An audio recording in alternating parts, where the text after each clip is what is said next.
Praise the Lord. Lessons from the life of King Asa. 2 Chronicles chapter 14, 15 and 16. For the eyes of the Lord run to and fro throughout the whole earth, to show himself strong on behalf of those whose heart is loyal to him. 2 Chronicles chapter 16 verse 9. In this chapter we see King Asa, who started off his reign by trusting God in everything. And later we see that he went on seeking human help, and his country got into wars and he died miserably with an illness that affected his foot. Do you trust God? The quick answer may be yes. But take a moment to look into your life and try to answer this question. Many times it is easy to trust the people around us or our strengths or resources and wealth that God gave us instead of trusting in God. Trusting in God has few extremes. There are few people who doesn't trust God at all. Few others trust God and they fail to do their responsibilities and become very lazy. And there are few others who choose to trust God in only certain circumstances or areas of their life. When we look into the life of King Asa, we read in the initial verses of chapter 15 how he trusted God with everything. When he was faced with challenges, he inquired of the Lord and did what God asked him to do. And he had success. He set his heart on godly things. From reinstating worship of God in the kingdom to removing idols from his own home, he was following God's heart in everything. Through prophet Azariah, God spoke to Asa and the people of Judah and Benjamin.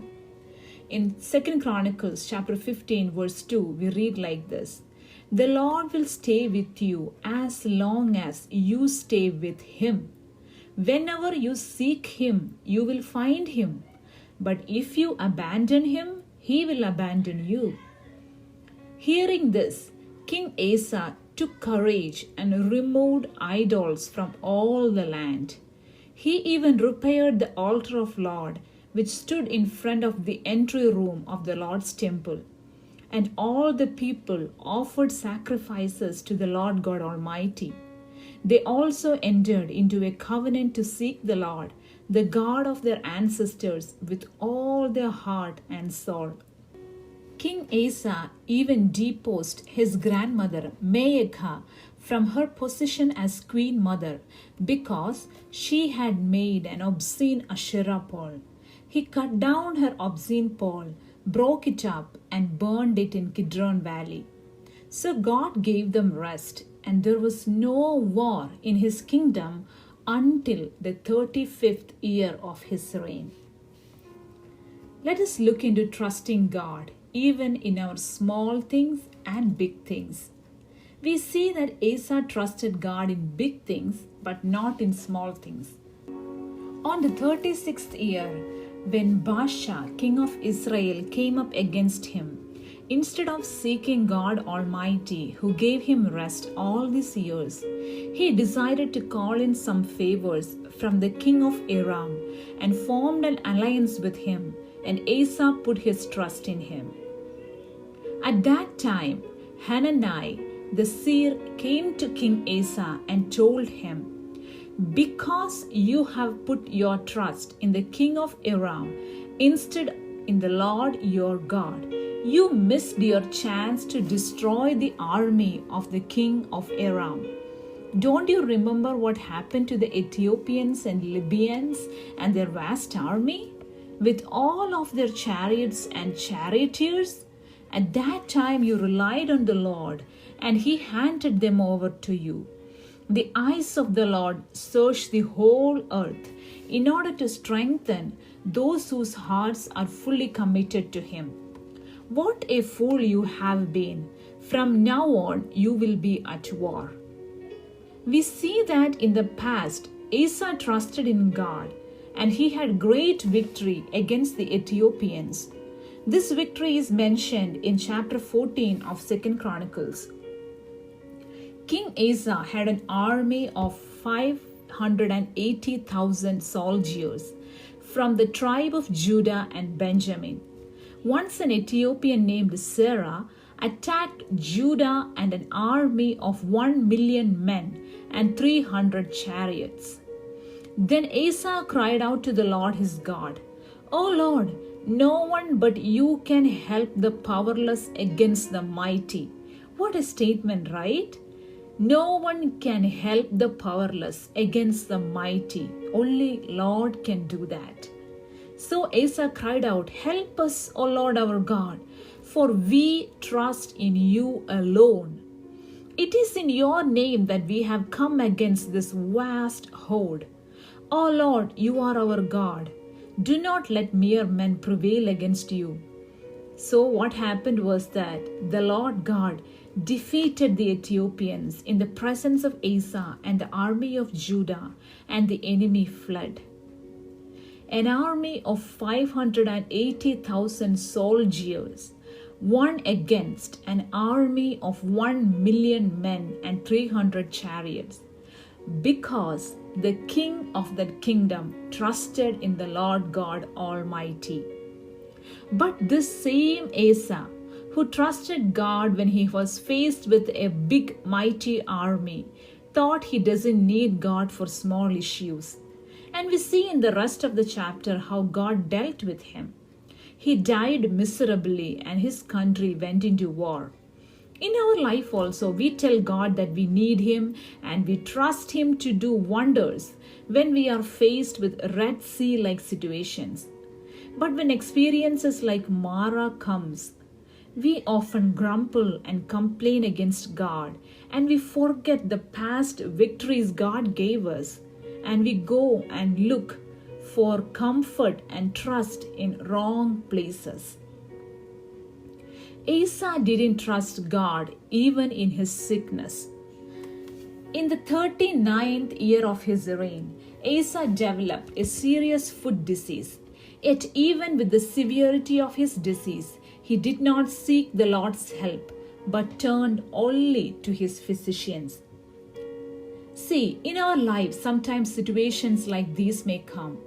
Situations that will really shake us, that will really affect our life, that will shake every foundation of our life. And this may be way beyond our strength and control. But are we able to trust God even in those difficult situations? Do we limit God and His strength? And do we trust everything else other than God more than trusting in Lord God Almighty? Do we trust in our understanding and the knowledge of other humans? If so, this is the time to look into your life and ask for the forgiveness of God for putting your trust in wrong places and to come back to His presence. God expects us to be fully loyal to Him, to have a heart that is fully committed to God.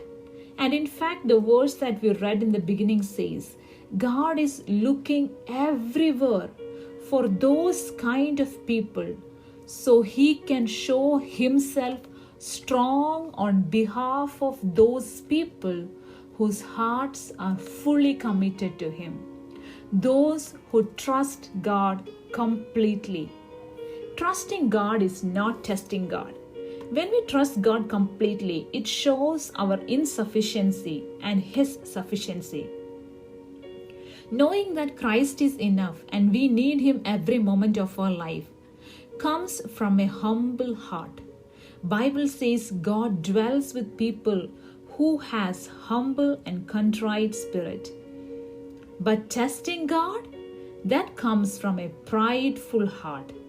That is laziness and taking God's grace and blessings for granted. That kind of a person is not thankful. And we should not be the people who test God. Jeremiah chapter 17 verse 7 says, "Blessed are those who trust in the Lord and have made Lord their hope and confidence." Those who trust in God are like trees planted by the streams of waters. no matter how bad the circumstances are. They will flourish and will be fruitful. And even when times you feel like your foundations are shaken, if you are rooted in Him, if you are rooted in God's Word, and if you are trusting in Lord God Almighty, you will not be shaken. Psalms 125 verse 1 says, "Those who trust in the Lord are like Mount Zion, which cannot be shaken." So trust in the Lord with all your heart. God, our loving Father, He holds our future in His hands. Our future is His past. No one is more trustworthy than our Lord Jesus Christ. Even when things don't go as we plan or desire, will you still choose to trust in God? Surrender to Him all your plans and desires. Let Him lead you. We all come to crossroads in our life where we have to stand still, not knowing what to do.